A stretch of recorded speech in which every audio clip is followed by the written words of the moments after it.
Assalamualaikum warahmatullahi wabarakatuh. Nama saya Fatih Ratu Rahmah dengan NIM akhir 095 dari kelas 4C.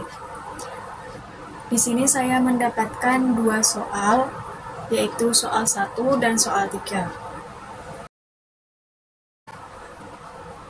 Pada soal pertama, langkah pertama yang digunakan yaitu menentukan uji komparasi yang digunakan untuk menyelesaikan permasalahan pada nomor 1 ini. Di sini saya menyimpulkan bahwa nomor 1 termasuk ke dalam uji komparasi total independen atau dua pihak saling bebas. Mengapa? Karena pada soal telah dipaparkan bahwa guru menggunakan dua model yang berbeda pada kedua kelompok yang berbeda pula, di mana kelompok pertama atau kelompok kontrol itu tidak menggunakan bantuan kartu gambar dalam menghafal istilah IPA, sedangkan kelompok eksperimen itu menggunakan kartu bergambar dalam menghafalkan istilah IPA.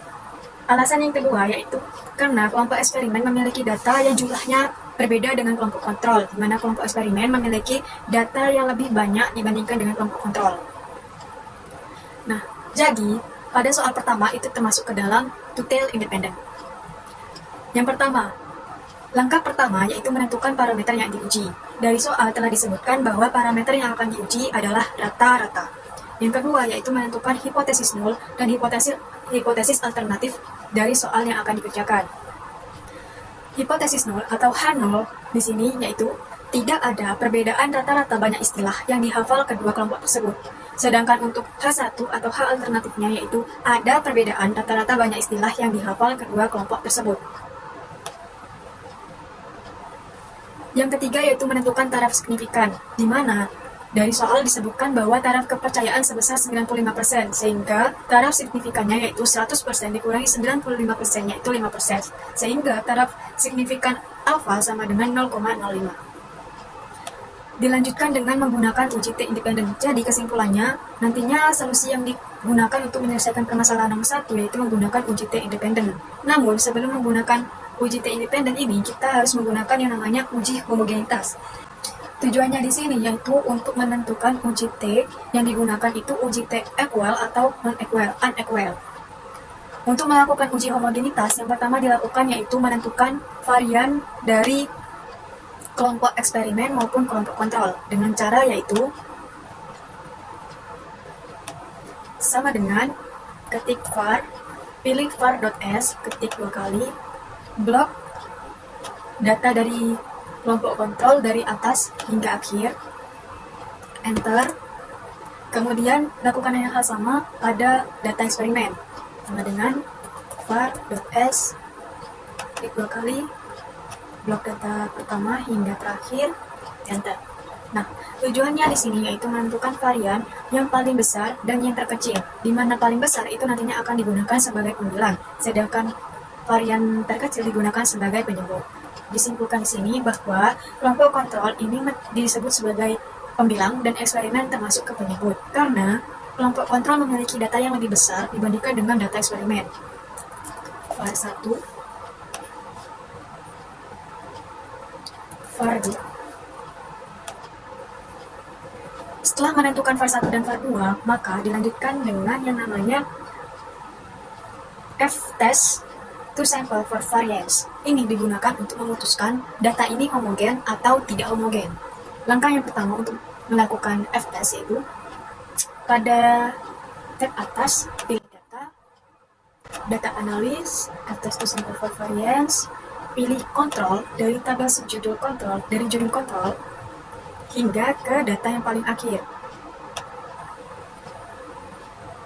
Kemudian variabel 2 juga sama, klik eksperimen hingga ke data yang terakhir.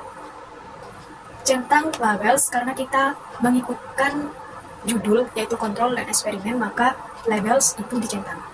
Untuk alfanya 0,05 sesuai dengan taraf signifikan yang telah ditentukan yaitu 0,05. Pilih output range. Di sini maksud dari output range itu sendiri yaitu hasil yang muncul nanti akan diletakkan di tabel mana. Di sini saya memilih yang sedekatnya saja dalam bentuk mudah. Ini F1, ini range, klik OK. Nah, ini adalah F-test to sample for variance, di mana data yang diperlukan yaitu P dan juga F. Untuk mempermudah, lebih baik menggunakan P, di mana rumus untuk menentukan data termasuk homogen dan tidak homogen dapat dilihat pada tabel hitam. Jika P lebih dari alfa, maka H0 diterima. Jika P kurang dari alfa, H0 ditolak dan H1 diterima. Jika H0 diterima, itu termasuk homogen. Jika H1-nya yang diterima, termasuk tidak homogen. Kita uji.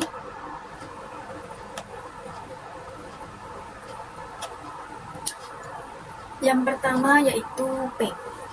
Untuk P yaitu 0,4, sedangkan alfa yaitu 0,05. Jadi, diputuskan bahwa 0,4 lebih dari 0,5. Nah, dari data tadi, disimpulkan bahwa karena P lebih dari alfa, di mana 0,4 lebih dari 0,05, maka H0 diterima. Data termasuk homogen. Jadi telah diputuskan bahwa data ini termasuk ke dalam data homogen. Setelah menentukan data tersebut homogen, dilanjutkan dengan uji T independen. Caranya yang pertama yaitu data analis.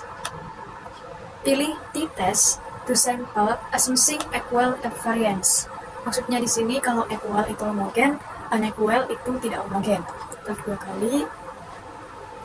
Variabel 1 seperti tadi, variabel 2. Influence tidak usah. Labels 0,05 output range. Klik output range, pilih tabel yang akan dijadikan output range. Oke. Nah, muncullah data seperti ini. Jika sudah muncul, diperhatikan P to tel. Kita lihat rumusnya pada tabel hitam yang telah disebutkan pada Excel. Jika P lebih dari alfa, maka terima H0. Jika P kurang dari alfa, tolak H0, terima H1. Pastikan P to tel. P to tel-nya yaitu 0,077, sedangkan alfa yaitu 0,05. Maka diputuskan bahwa 0,5 itu 0,7 lebih besar dibandingkan dengan 0,05. Maka H0 diterima.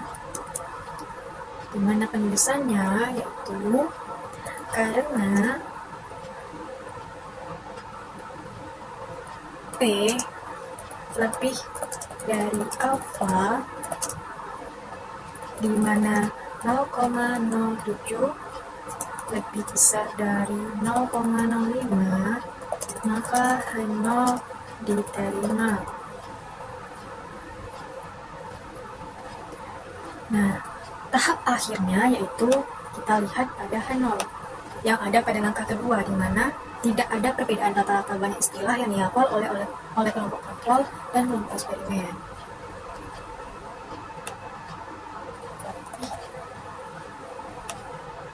Kita letakkan di sini hasil akhir. Hasilnya 7. Hasilnya tidak ada perbedaan rata-rata.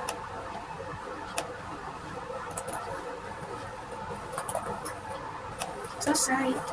Itu untuk nomor 1. Lanjut ke soal nomor 3. Seperti yang dijelaskan tadi, bahwa langkah yang pertama yaitu kita menentukan soal ini termasuk ke dalam uji komparasi apa. Disimpulkan bahwa dari soal yang telah dibaca, soal termasuk ke dalam two-tail dependent. Kenapa? Karena soal ini memiliki data yang sama banyaknya. Kemudian, terdapat kata sebelum dan sesudah, dan terdapat kata perbedaan. Maka diasumsikan bahwa nomor 3 ini termasuk two-tail dependent atau uji dua pihak berpasangan. Langkah pertama yaitu parameter yang diuji. Menentukan parameter yang diuji telah disebutkan di soal bahwa rata-rata adalah parameter yang akan diuji. Yang kedua, menentukan hipotesis. Terdapat hipotesis nol dan hipotesis alternatif. Hipotesis nol di sini yaitu H0, tidak ada perbedaan rata-rata minat belajar siswa sebelum dan sesudah pelatihan. H alternatif atau H1 yaitu ada perbedaan rata-rata minat belajar siswa sebelum dan sesudah pelatihan. Tahap yang ketiga yaitu menentukan taraf signifikan, di mana disebutkan terdapat 5% taraf signifikan yang artinya alfa sama dengan 0,05. Karena ini termasuk ke dalam dependent, bukan independent, maka tidak menggunakan atau tidak menentukan homogen, tidak homogen dari persoalan ini. Langsung saja menggunakan uji T berpasangan. Caranya, yaitu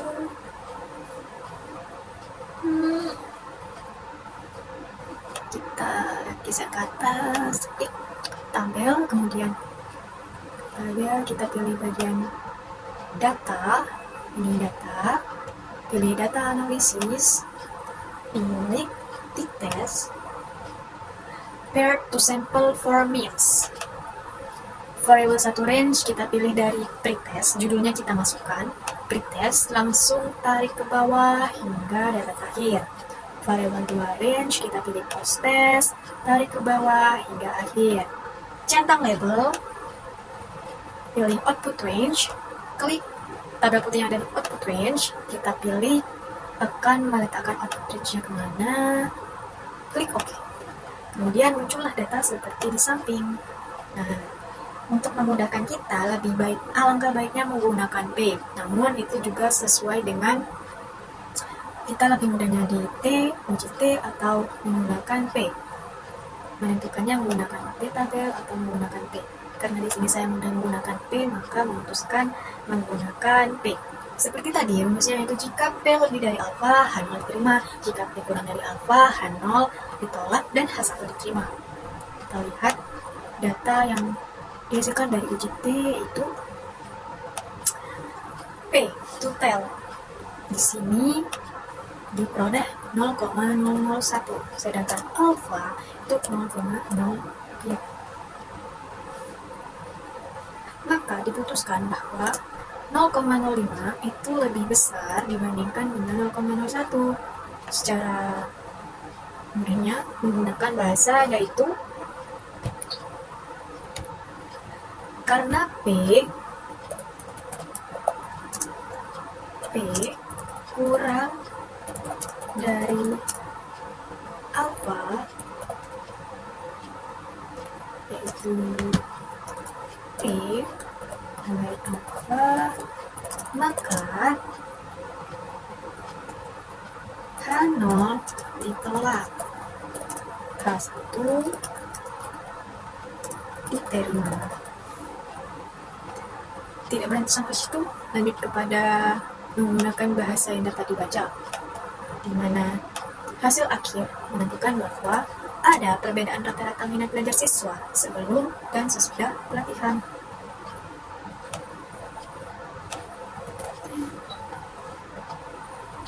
Kemudian kita letakkan di akhir. Hasilnya kita tulis 7 hasilnya. Nah, itu saja dari saya. Kurang lebihnya mohon maaf. Terima kasih. Wassalamualaikum warahmatullahi wabarakatuh.